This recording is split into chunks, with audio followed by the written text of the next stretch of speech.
The private elevator in Goldman Tower on Wall Street hummed softly as it descended from the 47th floor. Jordan Blake stood alone in the mirrored area, watching his reflection multiply endlessly. At 32, he looked younger than most CEOs. His face was wrinkle-free, his dark skin smooth, his expression calm. But his eyes told a different story. They bore the weight of a man who had built an empire from nothing and bought another one before breakfast. It was 6:47 a.m., and 13 minutes earlier, Jordan had signed the final documents transferring the majority shares of Skylink Airways to his artificial intelligence and logistics company, TechVista Systems. The purchase had cost $340 million.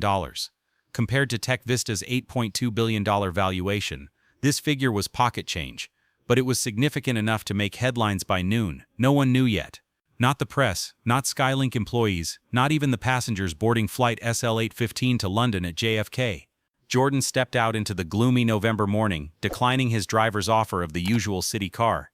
He then hailed a taxi and told the driver, JFK, Terminal 4.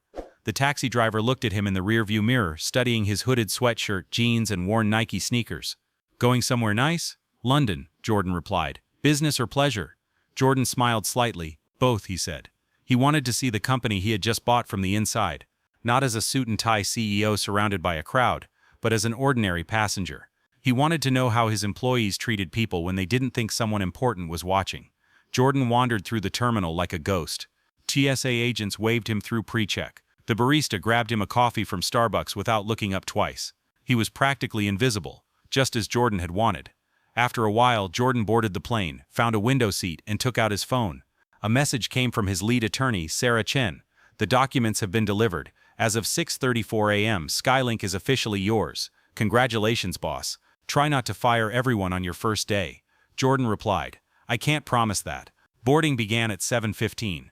Jordan waited until Zone 2 was called. His seat was 2A, first class, but he had booked with a general confirmation number, not an elite status. He wanted the full experience. As he approached the middle-aged woman at the gate, with her perfectly styled hair and tense smile, he noticed her eyes drifting from his face to his clothes. Her smile tightened further. May I see your boarding pass? Jordan held out his phone. The woman scanned the card, frowned, and scanned it again. It says first class, seat 2A here, she said. Jordan nodded. Yes, that's correct. The attendant took the phone, muttered one moment to Jordan, and spoke quietly. He heard the words verification and unusual. 60 seconds later, she handed his phone back with a forced smile. Everything's ready, sir. Have a good flight. When Jordan stepped into the cabin, he was greeted by a flight attendant in her 30s with sharp features and even sharper eyes. Her badge read Claire Mitchell, Senior Cabin Attendant. Claire welcomed him in a professional tone, but her eyes scanned him the same way the door attendant had. Jordan could almost see the calculations behind her smile. Jordan replied with a polite thank you as he made his way to first class.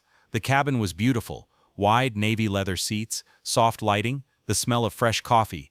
Jordan found his specially selected window seat, 2A. He placed his backpack under the seat in front of him, sat down, and took out his phone to check his emails. Claire came right over. Sir, may I see your boarding pass again? She asked. Jordan looked up. Is there a problem? Just a routine check. We've had some issues with fake upgrades lately. Jordan handed her his phone. Claire scanned it and looked at him, frowning even more. According to this, you purchased the ticket yesterday. Full fare. Correct. And you're traveling alone? No corporate account? Jordan's jaw tightened slightly. I paid for the ticket myself. Is there a problem? He said. Claire returned the phone. No, sir. I just wanted to make sure everything was in order. Can I offer you anything before takeoff? She asked. Jordan thought he had closed the subject by simply saying, water will be fine. Claire walked away, and Jordan saw her whisper something to another flight attendant. He was a large man named Derek. Both of them looked at Jordan. Then at 7:35, the atmosphere in the cabin changed. A woman entered first class as if she owned the place. Jordan guessed in a way that she did. Patricia Drummond was in her late 40s and wore a custom-tailored cream-colored pantsuit that probably cost more than most people's monthly rent. Jordan recognized her immediately. Patricia Drummond, Vice President of Operations at Drummond Consulting, was a woman known in the business world for her ruthless efficiency and for sitting on the boards of 3 Fortune 500 companies. She was also a Skylink Diamond Elite member. He had seen her name in the customer database that morning. Patricia stopped in the corridor and scanned the cabin. Her eyes landed on seat 2A. Jordan was sitting there. Her expression hardened. She turned to Claire, who was rushing over with a respectful smile. Patricia said, Claire, there's been a mistake. I specifically requested seat 2A for this flight. I always sit in 2A. Claire's face fell.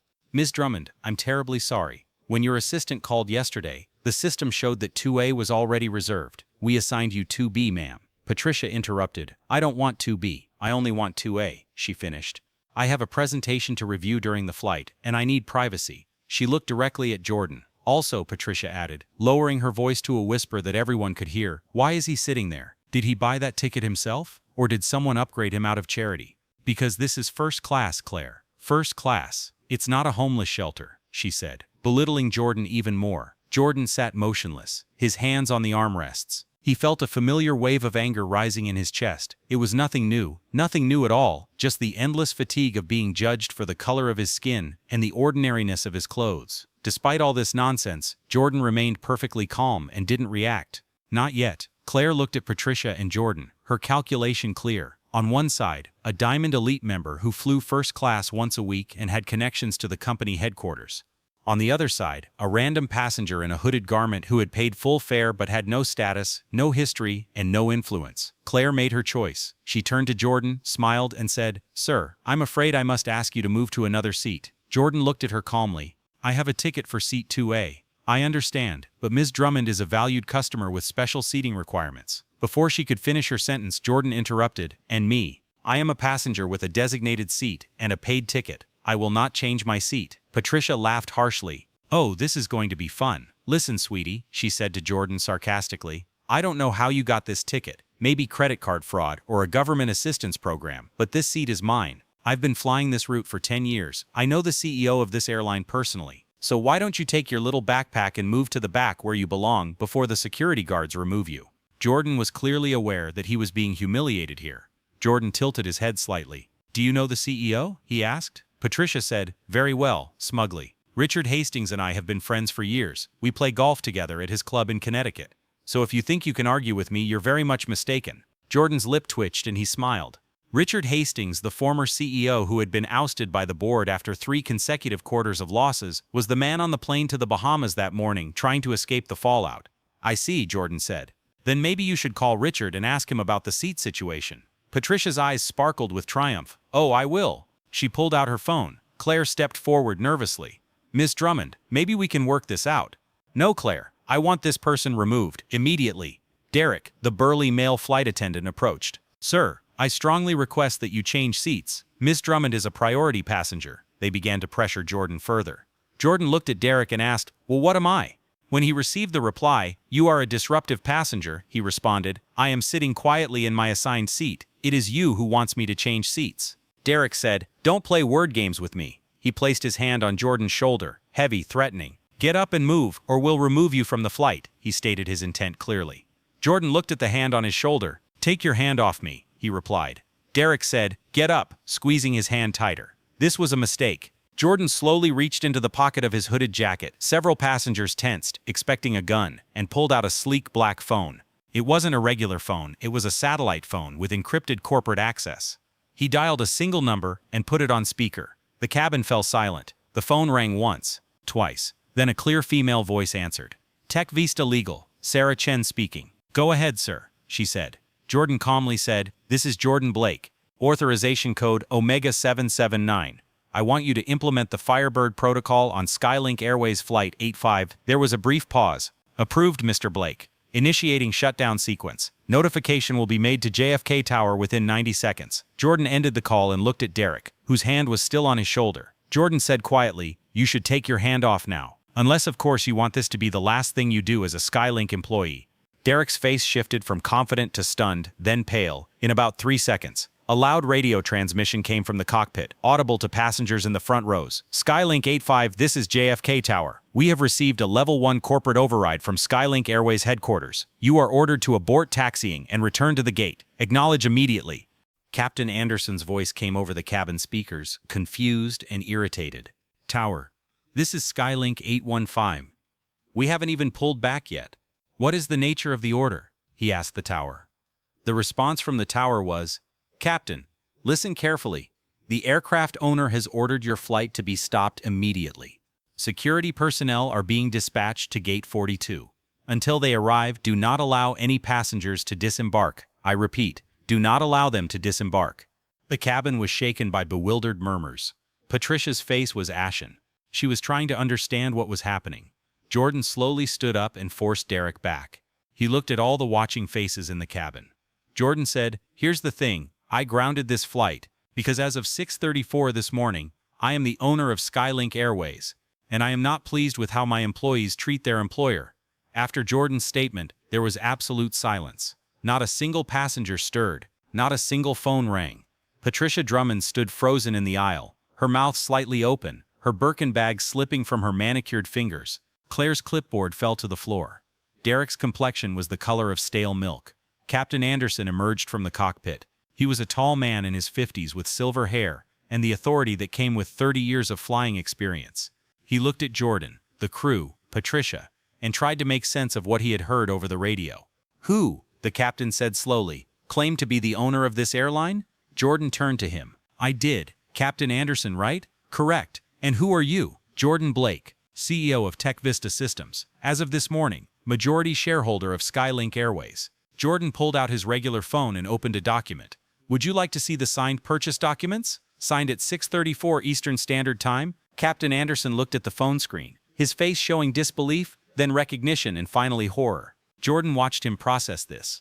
The name Jordan Blake was well known in tech circles, and rumors of Tech Vista entering the aviation industry had been circulating for months. "Sir," Anderson said, his voice suddenly much more careful, "if there is a service issue, I'm sure we can resolve it without canceling the flight. There are 247 passengers on board and—" Before he could finish, Jordan cut the captain off. "Captain Anderson, 3 members of your crew attempted to remove me from my assigned seat at the request of a Diamond Elite passenger. They questioned how I could afford the ticket. They implied I was committing fraud. And one of them touched me without my permission." Jordan's voice remained calm. "This isn't a service issue. This is a systemic failure." Patricia finally found her voice. "This is insane. You can't do this. Richard Hastings is the CEO. I know him personally." "Richard Hastings was the CEO," Jordan interjected. "Past tense. He sold the company this morning because your board was about to remove him. Apparently you weren't as close as you thought." Patricia's face turned from pale white to bright red. That's impossible. I would have been notified. On the advisory board of Skylink's parent company, yes. A board with no voting rights that will be dissolved at the end of the day." Jordan had done his homework. "Your seat was a courtesy, a personal favor from Richard. I don't do personal favors for people who treat others like trash." The cabin had turned into a theater. All the passengers were watching, most now openly recording with their phones. A young man in row 4, Michael Torres, according to the passenger list Jordan had examined, was holding his phone steady, already live streaming to several thousand viewers. Good, Jordan thought. Let them watch. Claire stepped forward, her hands trembling. "Mr. Blake, I didn't know. If I had known who you were." "Stop," Jordan said, raising his hand. "That's the problem, Claire. You didn't need to know who I was. You were supposed to treat every passenger with equal respect. But instead, you looked at my clothes and made a judgment call. You assumed I didn't belong here. That's completely wrong. Sir, we have protocols to verify tickets when there's suspicion of fraud. Was there any real indication of fraud? Was my ticket not scanned properly? Was my credit card declined? Or did you just assume someone who looks like me couldn't afford to travel first class?" As Jordan discussed these issues, he knew full well what kind of discrimination he was facing. Claire's silence was answer enough. Derek, who was heading towards the kitchen, spoke up. "Mr. Blake, I was just following the team leader's instructions. If there's a dispute, I need to consult with a senior officer." He finished his sentence. Jordan turned to him silently and said, "You touched me. That's not protocol. It's a clear assault. And no matter what, we're on a plane. That's a federal offense." Derek's face paled again. "To scare me and get me out of my seat. I completely understand." Jordan took out his satellite phone again. "Sarah, are you still on the line?" he asked. "Yes, Mr. Blake. Add Derek Morrison to the termination list. I want him off Skylink property within an hour. And file assault charges with airport police." He stated his decision sharply and clearly. "Understood," Sarah replied. Derek's knees actually buckled. He held on to the back of a seat to keep his balance. "Please." Jordan's voice remained calm, almost conversational, which somehow made it more devastating. "You should have thought about your family before deciding to use physical force against someone you thought was vulnerable," he said, actually asking him to empathize. Captain Anderson cleared his throat. "Mr. Blake, with all due respect, this seems like an overreaction. Perhaps we could discuss this in a more private setting." "Overreaction," Jordan repeated. He scanned the cabin. "I want to ask the other passengers something. How many of you saw Derek put his hand on my shoulder in a threatening manner?" Slowly, hands went up. The businessman in 3C, the elderly couple, Michael Torres, still recording. More than half the cabin agreed with Jordan. How many of you heard Ms. Drummond say I committed credit card fraud or received government assistance? More hands. Embarrassed faces. Even those who didn't raise their hands looked uncomfortable. That's what I thought. Jordan turned to the captain. This isn't overreaction, Captain. This is accountability. Patricia finally seemed to realize her world was collapsing. She tried a different approach, her voice softening, almost pleading. Mr. Blake, I think we all got off on the wrong foot. I'm sure if we calm down and discuss this rationally, we can resolve it, she said. Jordan asked if that was reasonable. You want to discuss this rationally? Fine, let's be rational. He opened another document on his phone. Sarah, can you open Patricia Drummond's customer service file? I already have, sir. How many complaints has she filed in the last 3 years? There was a pause as Sarah scrolled. 47. A gasp rose from the cabin. Patricia's face flushed again. And how many of those complaints, Jordan continued, resulted in disciplinary action against crew members or passengers being removed from the flight? 32. Interesting. Can you compare these incidents with the demographic characteristics of the passengers who were removed from the plane? There was another pause. When Sarah spoke again, her voice was careful. 87% were people of color. The complaints were usually about Ms. Drummond requesting a seat change or claiming to be uncomfortable or unsafe. The cabin fell silent again. This time the silence was different. Not shock, but awareness. People were beginning to understand what they had witnessed. Patricia's mask finally cracked. This is out of context. I have legitimate concerns about safety, Jordan said softly. Safety. You felt unsafe next to me because I was wearing a hooded garment. Did you feel unsafe next to the businessman in 3C? He was wearing everyday clothes. He's different, stammered Patricia. Jordan asked, how is he different? She had no answer. Or rather, she had an answer she couldn't say out loud. Jordan turned to Captain Anderson. Captain, you're very quiet. Is there anything you'd like to add? He asked. Anderson shifted uncomfortably. Mr. Blake, I understand you're upset, but canceling the entire flight over a seat dispute is an extreme decision. Perhaps we could compensate you for the inconvenience, he concluded. Captain, when you came out of the cockpit and saw me standing here, what was your first thought? He asked. Anderson hesitated. I was trying to assess the situation, he replied. Your first thought, Jordan insisted. Before you knew who I was, what did you see? The captain's silence said it all. You saw a hooded black man, Jordan said, and you assumed I was the problem, just like your crew did, just like Ms. Drummond did. You didn't ask to see both boarding passes. You didn't question why a passenger would want someone else's seat. You just assumed I was at fault. Anderson's face tensed. Sir, I don't appreciate that implication, he said. Jordan replied, I'm not implying anything, Captain. I'm stating facts, and these facts will cost you your job. You can't fire me for that. I have a union contract. Your union contract has a clause about conduct unbecoming of a Skylink employee. Let's see. Jordan pulled out another document. Section 14, Paragraph 3. Captains must maintain the highest standards of professionalism and treat all passengers with equal dignity and respect, regardless of race, religion, or socioeconomic status. Would you like me to read the rest? He added. Anderson moved his jaw, but no sound came out. Jordan scanned the cabin once more, watching faces, recording phones, horrified crew members. He felt the weight of the moment, not just for himself, but for everyone who had been judged, fired, or humiliated because of their appearance. Jordan said, here's what's going to happen, his voice echoing throughout the cabin. Claire Mitchell, you are immediately terminated. Derek Morrison, you are terminated and facing criminal charges. Captain Anderson has been suspended pending a full investigation. He turned to Patricia. And you, Ms. Drummond, are permanently banned from Skylink Airways. Your Diamond Elite status is revoked. And since you mentioned that you sit on corporate boards, I want you to know that I will personally deliver a full report of today's events to every company you are affiliated with. Patricia's face turned white again. You can't. My career, she said. Your career is built on bullying service staff and getting away with it because you're rich. Consider this your retirement. Blue and red lights flashed outside the plane's windows. Airport police had arrived. Jordan watched as 3 officers boarded the plane, their faces neutral, their expressions professional. The lead officer approached him. Mr. Blake?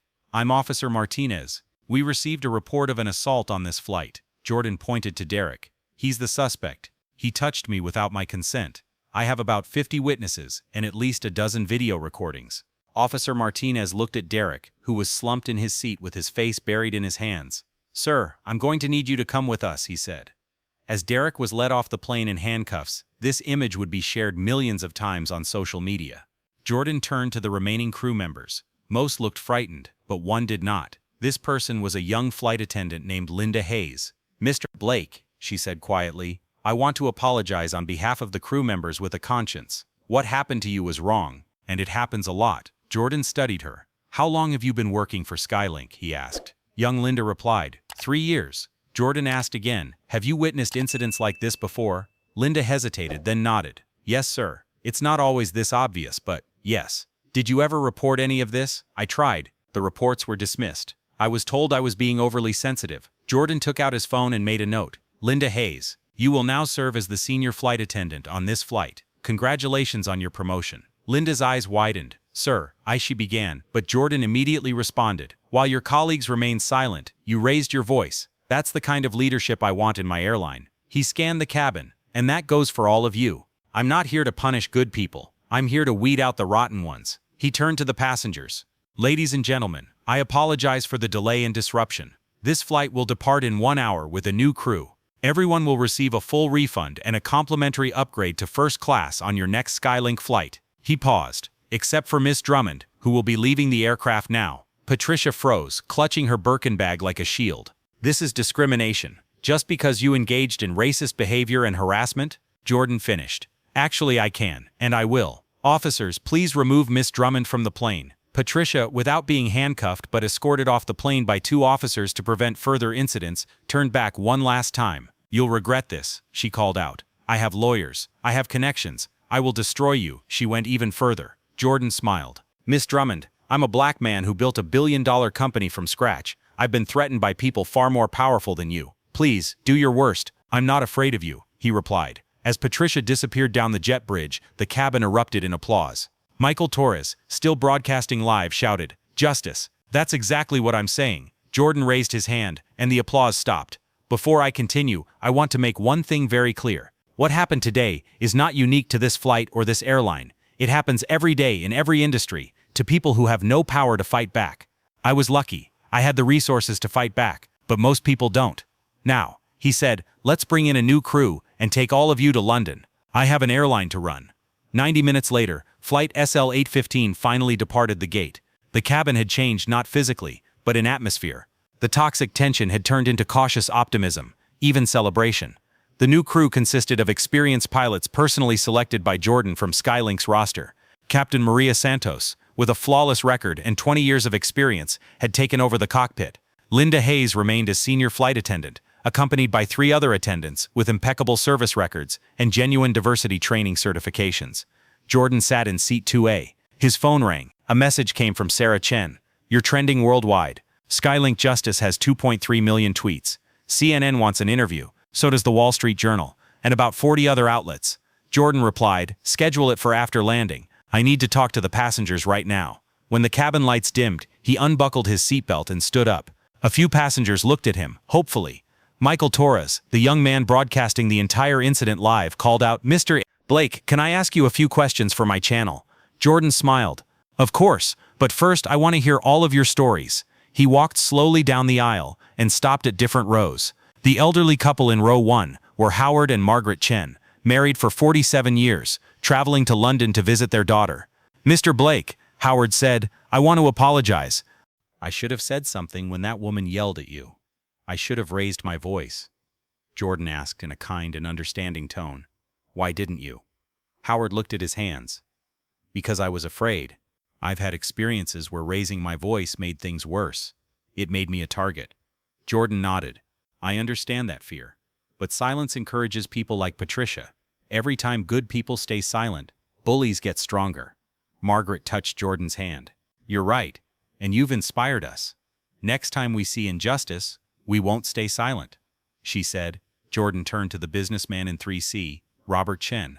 Robert was one of the passengers who had smirked when Patricia commented about government assistance.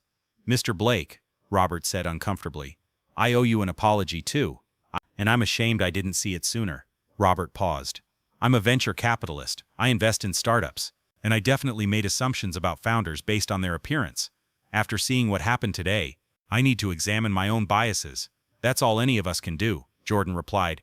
Recognize them and do better. He continued down the aisle, having similar conversations. Some passengers were defensive, others apologized sincerely, but all had been changed by what they saw. When he reached Michael Torres in the 4th row, the young man's eyes were shining with excitement. Mr. Blake, this is the most incredible thing I've ever seen. My live stream reached 50,000 concurrent viewers. People see you as a hero. Jordan sat down in the empty seat next to him. I'm not a hero, Michael. I'm just someone who refuses to be subjected to inhumane treatment.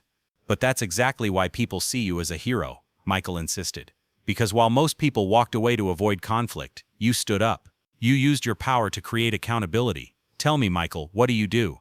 I'm a graduate student at Columbia. I'm studying computer science. I run a YouTube channel about technology and social justice. Well, if this had happened to you instead of me, what would you have done? Michael's enthusiasm waned. Honestly, I'd probably just get up and leave. I don't have the means to fight back like you do. Exactly, that's the problem. Jordan leaned back in his chair. I had the power, money, connections, legal options. I could fight back without risking everything. But most people can't do that. They have to choose between their dignity and their safety. That's not right. So what are you going to do about it? Jordan pulled out his phone and opened his notes app.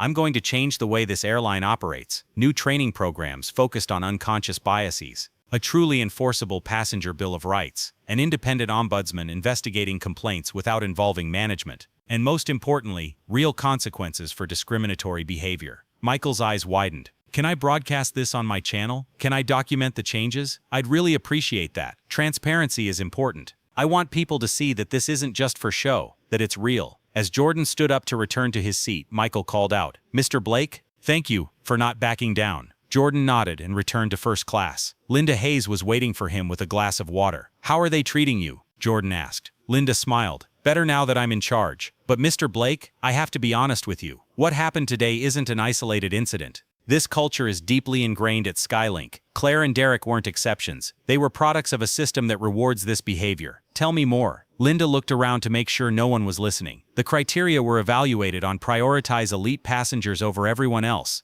If a Diamond member complains, we're expected to resolve the issue immediately, no questions asked, even if it means treating other passengers unfairly. In training, they teach us to essentially profile, to provide first-class service to those who look the part and scrutinize everyone else. Jordan's jaw tightened. That's gonna change. Starting today, there will be resistance, Linda warned. Many senior crew members have been working this way for years. They won't like being told they're doing it wrong. Then they can find new jobs. Jordan pulled out his phone and took more notes. Linda, I'm going to need your help. I want you to document everything, every problematic policy, every incident you witness, every crew member who enables this behavior. Can you do that? Yes, sir, but I need protection. I've seen what happens to whistleblowers in this company. I give you my personal guarantee. Anyone who retaliates against you will be fired immediately. Jordan paused for a moment. Actually, I'm making you Director of Passenger Experience, effective immediately. Your salary will reflect that.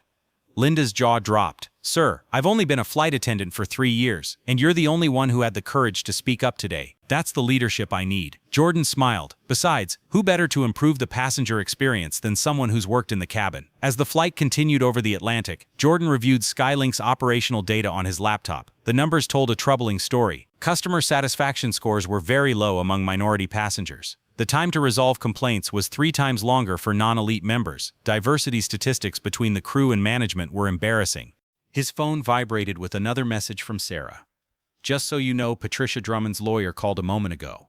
He's threatening to sue for defamation and wrongful termination. Should I be worried?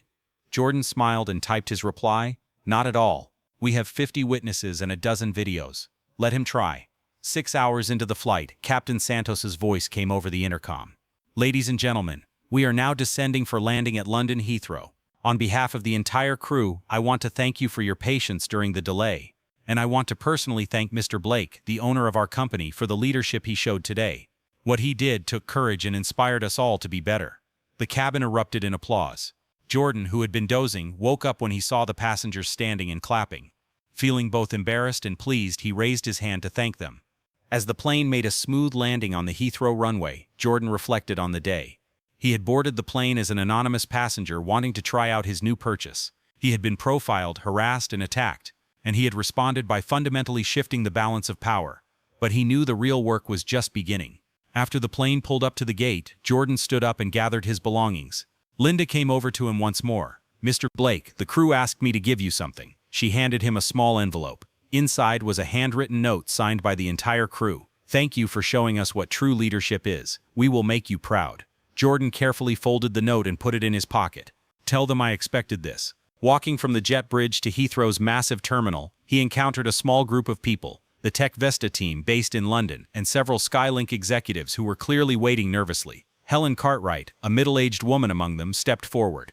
Mr. Blake, I am the Vice President of European Operations. I want to state that what happened on that flight is completely unacceptable and that I take full responsibility. Stop, Jordan interrupted. Taking responsibility is more than apologizing. It means explaining how this culture developed and what you will do to fix it. Helen nodded, her face pale. Yes, sir. I've already begun a comprehensive review of our training programs and crew evaluations. I'll have a preliminary report for you by the end of the week. Good. Because if I find out you knew about these problems and did nothing, you'll be joining Claire and Derek in the unemployment line. He turned to the others. I'm heading to the hotel now. I want a meeting with all the department heads tomorrow morning at 8. We're going to dismantle this toxic culture piece by piece. Jordan noticed people looking at him as he passed through the terminal. Some were smiling and nodding. Others had their phones up, clearly recognizing him from viral videos. A young black woman approached him nervously. Mr. Blake, I'm sorry to bother you, but I wanted to thank you. I work in finance, and I can't tell you how many times I've felt like a stranger in rooms where no one looks like me. Seeing what you did today, it reminded me that I belong there. Jordan responded with a warm smile. Of course you do. Don't let anyone convince you otherwise.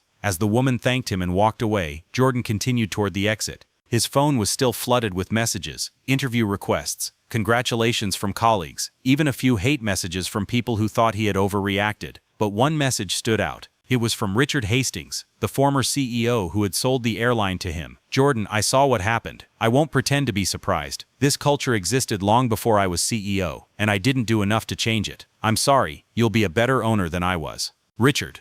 Jordan stared at the message for a long time. Then he deleted it. Apologies from the people who made the problem possible didn't deserve the digital space they occupied. A black car was waiting outside the terminal. But before getting in, Jordan turned back to look at the airport. There, hundreds of Skylink employees, unaware their company was about to undergo a complete transformation, continued their shifts. Some would accept the changes, some would resist, and a few would resign rather than adapt. Jordan didn't care. He hadn't bought this airline to be friends with it. He had bought it to make it better. If that meant destroying the old culture and building something new from its ashes, so be it. He got into the car, took out his laptop, and got to work. The revolution had only just begun. 3 days later, Jordan was sitting in Skylink Airways London headquarters. This gleaming glass building in Canary Wharf showcased the company's wealth. The conference room on the 14th floor featured floor-to-ceiling windows overlooking the Thames, a table that could seat 30 people, and an atmosphere so tense you could cut it with a knife. 15 division heads, regional managers, and senior executives sat around the table. They had all watched the videos and read the news, and they all knew Jordan Blake hadn't come here to make friends.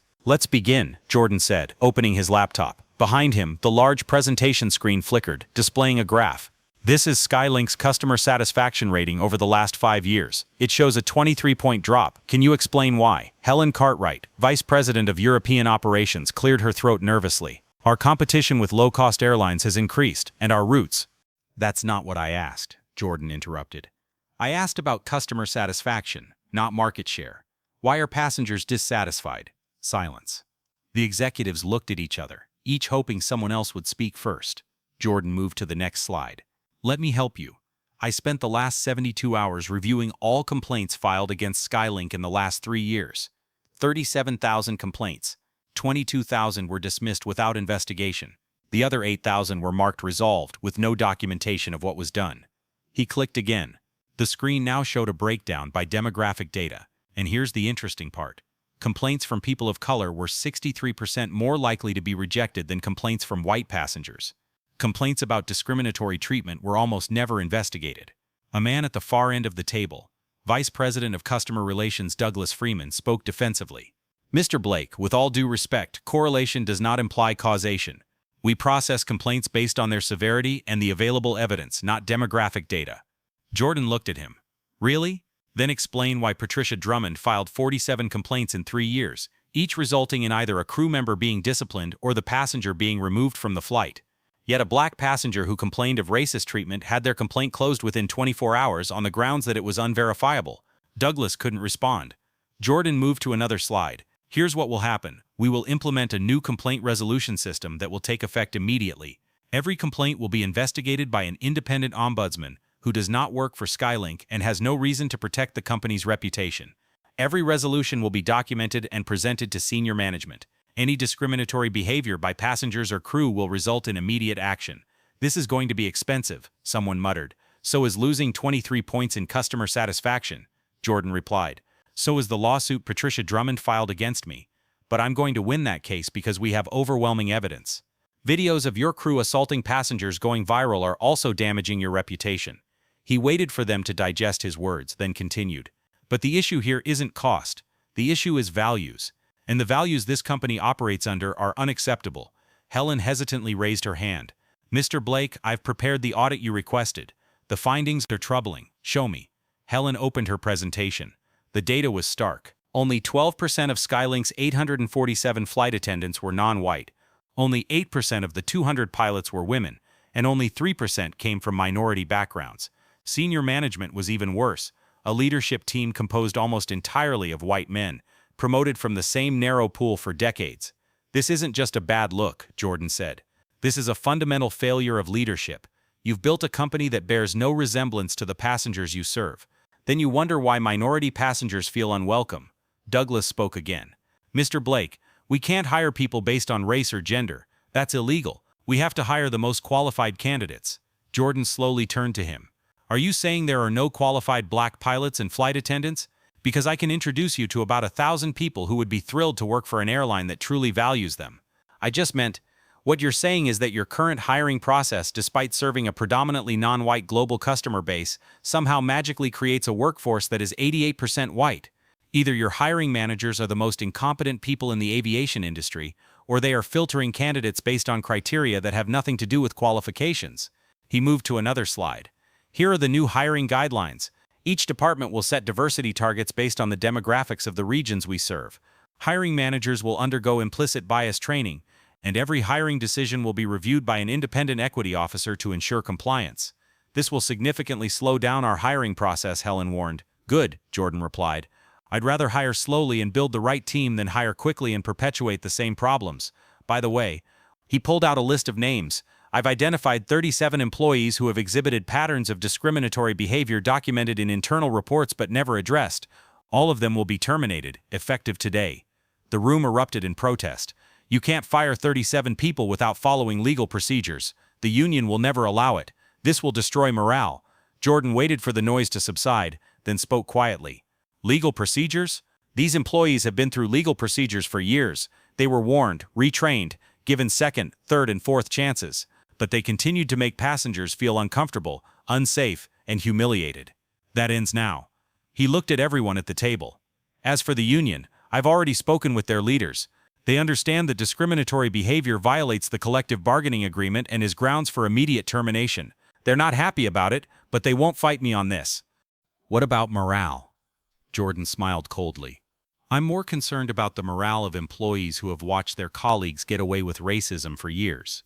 I'm more concerned about the morale of passengers who are treated like criminals for daring to fly because they have black or brown skin or are wearing the wrong clothes. He closed his laptop. Let me make one thing very clear. I didn't buy this airline to make incremental improvements. I bought it to completely transform it. Some of you will embrace this transformation. Some of you won't. If you fall into the second category, I suggest you start looking for a new job now because I'm not slowing down. The meeting continued for another 3 hours. Jordan summarized his vision: a complete overhaul of training programs, new customer service standards, mandatory diversity criteria, and a zero-tolerance policy for any form of discrimination. When the meeting ended, a few executives looked shocked, a few looked angry. However, a few others, including a young manager named Helen and Jamal Hughes, looked energized, almost relieved. After everyone left, Jamal hesitantly approached Jordan. Mr. Blake, can I speak with you privately? Of course. Jamal closed the conference room door. I want to thank you.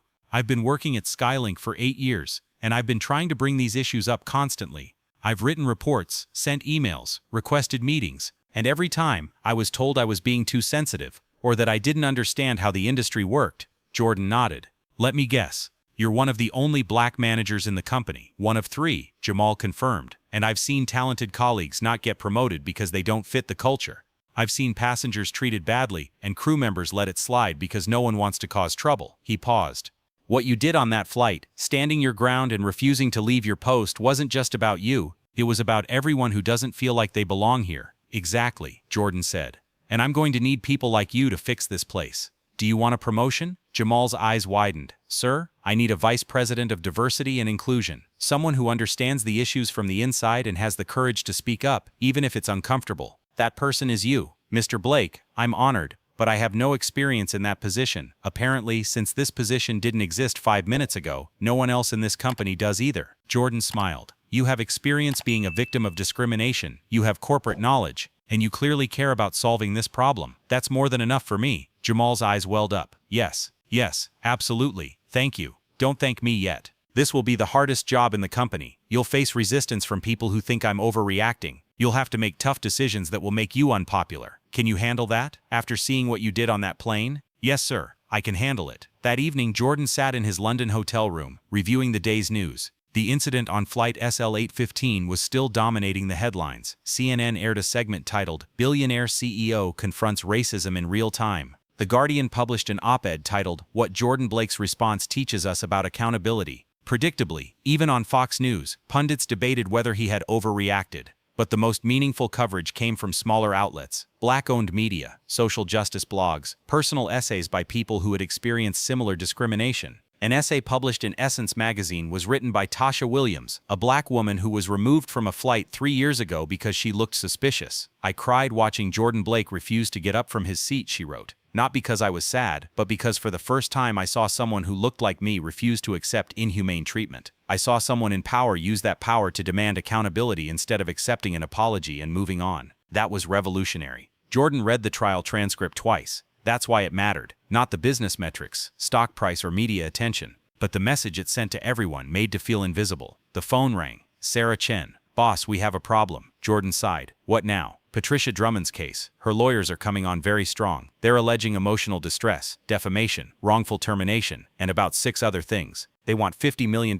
in damages. Let them ask for it. We have video evidence of her harassing me and making racist comments. No jury will side with her. I told them that. But they're also threatening to tell the media that you've launched a vendetta against wealthy passengers." Jordan laughed. "A vendetta against wealthy passengers? I'm a billionaire, Sarah. I'm a wealthy passenger. I know. But they'll frame this as some anti-success or anti-white or whatever narrative that plays to their base. Let them. The truth is on our side." Jordan paused. "Actually, you know what? I want to do an interview. Not just a statement, a real interview. I want people to understand why this matters. Which network? Let's go on 60 Minutes. Prime time, full episode. I'll tell the whole story."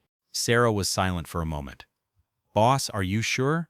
There's no going back after that interview. Every word will be scrutinized." "Good, I want it scrutinized. I want people to see exactly what happened and form their own judgments." "All right, I'll set it up." After hanging up, Jordan walked to the window and looked out at London's nighttime skyline. He saw himself reflected in it. Not the CEO in the expensive hotel, but the hooded man who refused to give up his seat. That man had sparked a debate, bigger than Skylink, bigger than a single incident on a flight. He had exposed a system that had been broken for decades, protected by silence, complicity, and fear of making waves. And now, that system had to change. Jordan picked up his phone and called Linda Hayes. "Mr. Blake? Linda, how's the return flight to New York going?" "Smooth so far. The crew has really embraced the new protocols. It's as if everyone was waiting for permission to do the right thing." "Good. I want you to do something for me. I want you to start documenting success stories, moments when the crew handled difficult situations well, went above and beyond for passengers, stood up against discrimination. I want to show that this isn't just about punishment, it's about celebrating people who do the right thing." "I love that idea. I'll start right away. And Linda, thank you for speaking up at a crucial moment. Thank you for listening, Mr. Blake. Most people in your position wouldn't have done that." After hanging up, Jordan sat down at his desk and opened his laptop. He began writing, not a press release or statement, but a personal essay. He titled it, "Why I Refuse to Move." He talked about his grandmother being forced to sit at the back of buses in Alabama. He talked about his mother being followed around stores by security guards who thought she was shoplifting. He talked about his own experiences, being stopped by police in his own neighborhood, being asked if he could afford the car he drove, feeling like an unwelcome guest in places he had earned the right to be. And he talked about the choice he made on flight SL-815, to stand firm instead of backing down, to demand accountability instead of accepting apologies, to use his power to change the system instead of just protecting himself. By the time he finished, it was 2 a.m. He read it once more, made a few corrections, and sent it to Sarah with a note. "Publish this on the Tech Vista blog and send it to the major media outlets. I want people to understand that this isn't just about me." Then he shut down his laptop, turned off the lights, and went to bed. Tomorrow the real work would continue, but tonight he allowed himself to feel something he hadn't felt in a long time, hope that things could truly change. 6 months later, Jordan stood in the main terminal of JFK Airport, watching passengers pass through the Skylink Airways gates. It was early morning, and the terminal hummed with its usual energy. Families saying goodbye, business travelers rushing to catch connecting flights, the endless dance of human movement. But now something was different. Jordan could see it in the small details. At Gate 42, where flight SL-815 had departed 6 months earlier, a young black family approached the counter. The father carried a baby in his arms, the mother managed a two-wheeled suitcase, and the older child held a stuffed elephant. They looked tired and a little overwhelmed. The gate agent, a newly hired employee named Marcus Chen, greeted them with a warm smile. "Good morning. Heading somewhere exciting?" "Disney World," the father said, almost apologetically. "It's our daughter's first flight." "Great. Let me make sure everything is in order." Marcus scanned their boarding passes without question or scrutiny. "Your seats are 12A, B, and C. Perfect for a family. I see your daughter is 3 years old. We have special first-time flyer pin badges. We can give her one if she'd like." The little girl's eyes lit up. Her mother looked surprised at first, then took on a grateful expression. "That would be wonderful. Thank you." Jordan watched this interaction with quiet satisfaction. This simple, dignified, and kind moment was what he fought for. His phone rang. A message had come from Linda Hayes, now Director of Passenger Experience and Culture. "Boss, you should see the latest satisfaction scores. They're up 34 points from last quarter." Jordan smiled and replied, "We have a team meeting at 2 p.m. Let's go over everything." As he passed through the terminal, several Skylink employees recognized him and greeted him respectfully. A few passengers recognized him too, but his viral fame had diminished considerably. He preferred it that way. Work was more important than recognition. Near the security checkpoint, he saw a familiar face. Michael Torres, the graduate student who had live-streamed the original incident, was sitting in a cafe with his laptop open. "Michael," Jordan said, approaching, "what are you doing here?" Michael looked up and smiled. "Mr. Blake, I'm filming a documentary about Skylink's transformation. 6 months later, have things really changed? That sort of thing." "So what's the outcome?" "I'm still gathering data, but so far? Yes, things have changed. I've interviewed about 30 passengers and 20 crew members. The cultural shift is real." He paused for a moment. "Can I ask you a few questions on camera?" Jordan sat down across from him. "Sure, but keep it short. I have to catch a flight." Michael took out his phone and placed it on a small tripod. "Okay, 6 months ago you were removed from your seat, confronted with racism, and basically turned the entire company structure upside down. Looking back, do you think it was worth it?" Jordan didn't hesitate. "Absolutely. Not just for me, but for every passenger who has been profiled, denied service, or made to feel unwanted. What happened on that flight wasn't an exception, it was a symptom of a systemic problem. And if I hadn't reacted the way I did, that problem would still exist." Some critics said you overreacted. Firing people and banning Patricia Drummond was a harsh measure. Those critics weren't the ones told they couldn't sit in the seats they paid for. They weren't the ones physically restrained by crew members. It's easy to call for restraint when you're not the one subjected to inhumane treatment. "You're right. So what has changed, specifically?" Jordan counted on his fingers. "We implemented mandatory bias training for all employees. Not a one-off seminar, but ongoing training. We diversified our hiring process and promoted based on merit, not seniority. We created an independent ombudsman system for passenger complaints. We implemented a zero-tolerance policy for discriminatory behavior. And we either fired or retrained anyone who couldn't adapt to the new culture." "How many people did you fire in total?" 83 employees in the first 3 months. 47 people chose to resign rather than complete the new training. However, we also hired 200 new employees who reflect the diversity of our passenger base." Michael whistled. "That's a huge change. It was necessary. You can't change the culture by politely asking. You have to remove the people who actively perpetuate the toxic environment and replace them with people who share your values." "What about Patricia Drummond? I heard her case was dismissed." Jordan smiled coldly. "It was dismissed with prejudice. The judge watched the videos and laughed her out of the courtroom. She tried to appeal, but no lawyer would take the case. Last I heard, she was living in Arizona and working as a consultant. After the incident, her board memberships completely disappeared. Are you sorry about that?" "No. She made her own choices. She exploited service workers for years and got away with it because she was rich and well-connected. I just made sure her actions had consequences." "What about Claire Mitchell and Derek Morrison, the flight attendants who were fired?" Jordan's tone softened slightly. "Claire reached out to me 3 months ago. She apologized, not a fake apology like 'I'm sorry you're upset,' but a genuine one. She said she'd been in therapy and realized how unconscious her biases were. I appreciated that." "Did you forgive her?" "I acknowledged her growth. Forgiveness is personal. But I told her that if she wants to work in aviation again, she needs to put in the work. Real anti-racism training, community service, demonstrating consistent change. Talking is easy, acting is hard. What about Derek? Jordan's face hardened. Derek pleaded guilty to assault. He served 6 months in jail and is currently on probation. I haven't heard from him and don't expect to. Some people never learn. Michael nodded and checked his notes. One last question. You've become a symbol of standing up against racism and corporate accountability. That's a lot of pressure. How do you cope with it? Jordan paused for a moment. I remind myself that I'm not a symbol. I'm just someone who refuses to bow to mistreatment. The real heroes are the people who don't have the resources I have but still resist. Single mothers who file complaints knowing they could face retaliation. Workers who speak up even if it risks their jobs.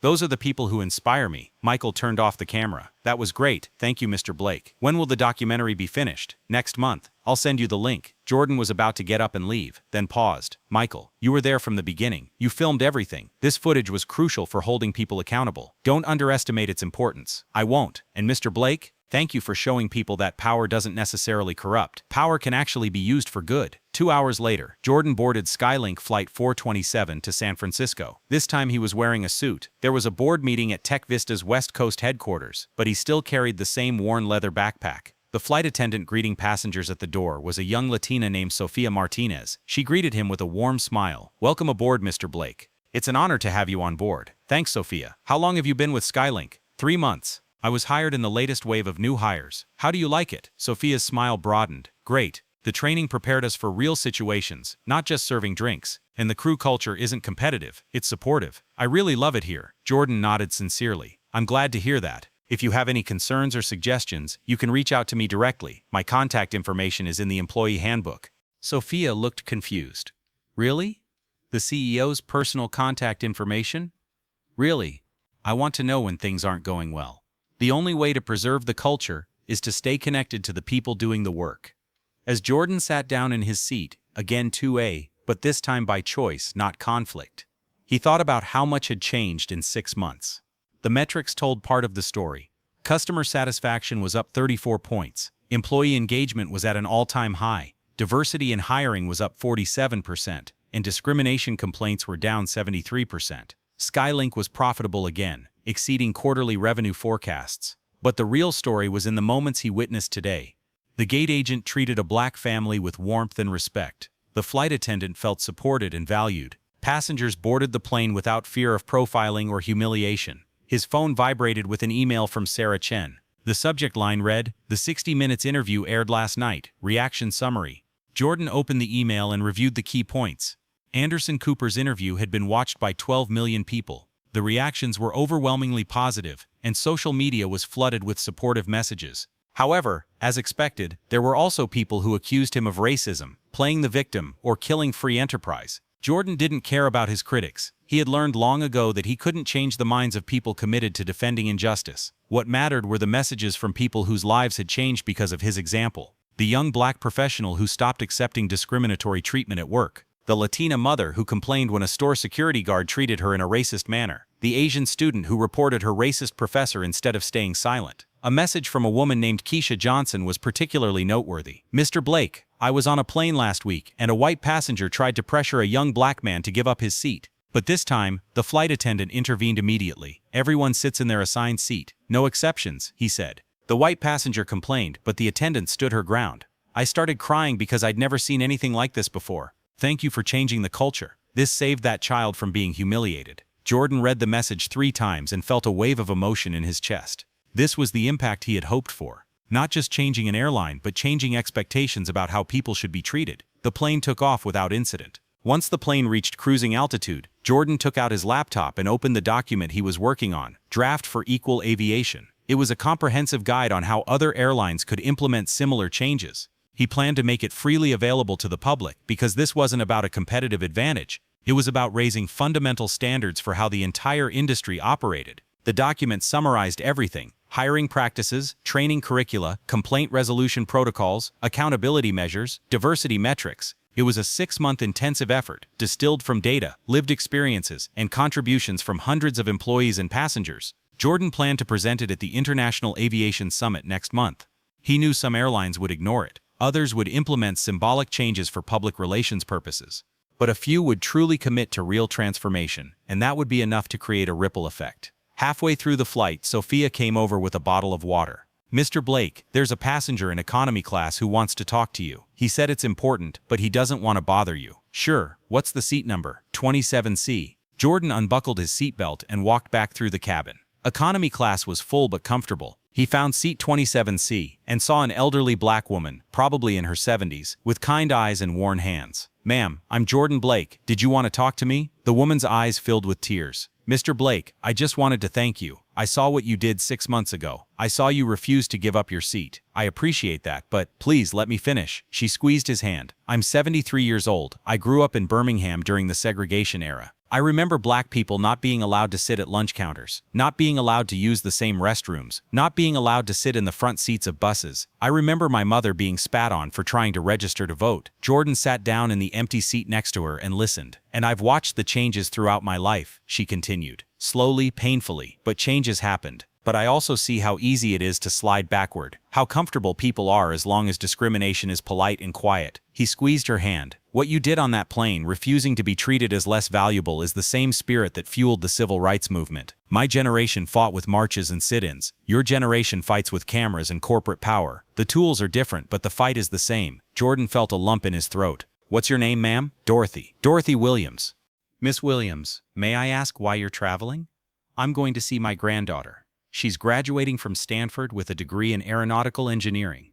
She's the first in our family to go to college, the first to graduate from Stanford." Dorothy's eyes sparkled with pride. "She wants to design airplanes. And because people like you are making changes in the industry, maybe she'll actually get a fair chance." Jordan smiled, deeply moved. "He will. I'll make sure of it. Actually," he took out his phone and jotted down a note. "Tell him to call my office when he graduates. Tech Vista has an aerospace division, and we're always looking for talented engineers. I can't guarantee anything, but I'd at least like to talk to him." Dorothy put her hand to her mouth. "Mr. Blake, you don't have to do this. I want to. Your family's story matters. His dreams matter. And if I can help make them happen, I will." They talked for another 10 minutes. Dorothy told him about her life. Growing up in the South, where there was discrimination, marching with Dr. King, raising 4 children while working as a nurse, watching her grandchildren and great-grandchildren achieve successes she could never have imagined. When Jordan finally turned back to his seat, he saw Sophia waiting for him with a tissue and a meaningful smile. "Was it a difficult conversation?" she asked gently. Jordan wiped his eyes. "It was exactly what I needed to remember why this work matters." The rest of the flight passed peacefully. When they landed in San Francisco, Jordan gathered his things and prepared to disembark. But before leaving, he turned back to the cabin one last time. 6 months ago, this plane had been a battlefield. Today, it was simply a plane filled with people traveling to their destinations and being treated with the respect they deserved. That was the victory. Not headlines, metrics, or awards, but the simple fact that people could fly without fear of profiling or humiliation. As Jordan passed through the SFO terminal, his phone rang. It was Jamal Hughes, Vice President of Diversity and Inclusion. "Boss, you're going to love this. We just got the results of our latest employee engagement survey. 91% of the crew say they feel supported in standing up against discrimination. 87% say the culture has improved significantly. And listen to this, the retention rate for our minority employees has increased by 64%. Jordan smiled. "That's great, Jamal. Send me the full report. I want to review it before next week's board meeting." "Sure. One more thing. CNN just called. They want to feature Skylink as a case study on corporate transformation. Should I set up an interview?" "Yes, but on one condition. I want interviews, not just with managers, but with team members too. They're the ones who made this transformation possible. They're the ones doing the real work. They deserve the credit." After hanging up, Jordan stepped out into California's sunny weather. A car was waiting to take him to Tech Vista's headquarters, but he paused for a moment, letting the warmth sink into his skin.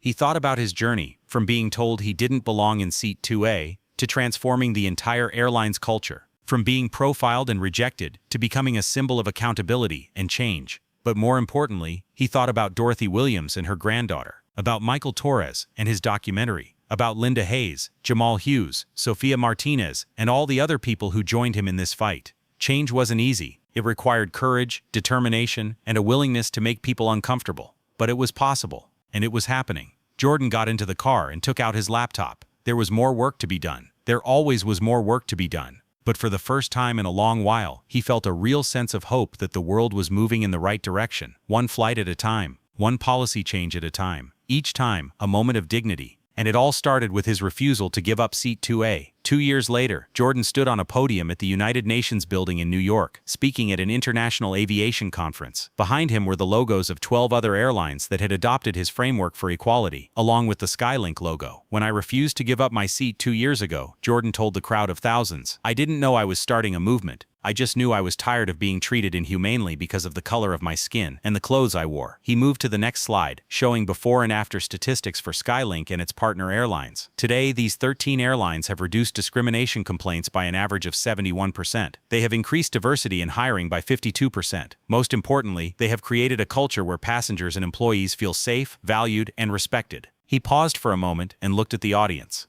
But our work is not done. There are still hundreds of airlines operating under the old model. Millions of passengers still board planes worrying they will be profiled and humiliated. And there are still thousands of employees who want to do the right thing but lack the necessary support and protection to do so. Jordan's voice grew stronger.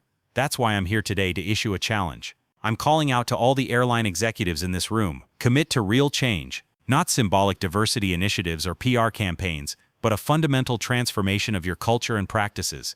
Because the world is watching you, and passengers have more choices than ever before. They will choose to fly with airlines that treat them with respect. The applause was thunderous. As Jordan stepped off the stage, he was surrounded by executives, activists, and journalists wanting to talk. But in the crowd, he saw a face that made him smile. 75-year-old Dorothy Williams stood in the back with a young woman in her 20s who had Dorothy's same warm eyes. Jordan asked the journalists for permission to approach them. Mrs. Williams, you came. I wouldn't miss it for the world. Dorothy pointed to the young woman beside her. This is my granddaughter, Maya. She wanted to meet you. Maya shook Jordan's hand firmly. Blake, thanks to you, I'm starting a job in Tech Vista's aviation division next month. I wanted to thank you for giving me this opportunity. Jordan replied, you earned it with your talent and hard work. I just made sure you had a fair chance to show your talent. Maya smiled.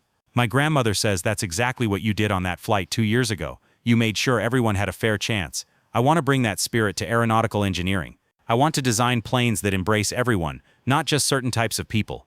Jordan was moved again. This legacy, this ripple effect of change, was more valuable than all the wealth he had earned. As Jordan watched Dorothy and Maya walk away arm in arm, he thought about everything that had happened that morning at JFK. People still asked him if it was worth it. The lawsuits, the criticism, the grueling work to change entrenched systems. His answer was always the same. Look at the lives that changed. Look at the passengers flying fearlessly. Look at the employees who feel valued. Look at Maya Williams about to start the career of her dreams because barriers were removed. Yes, it was worth it.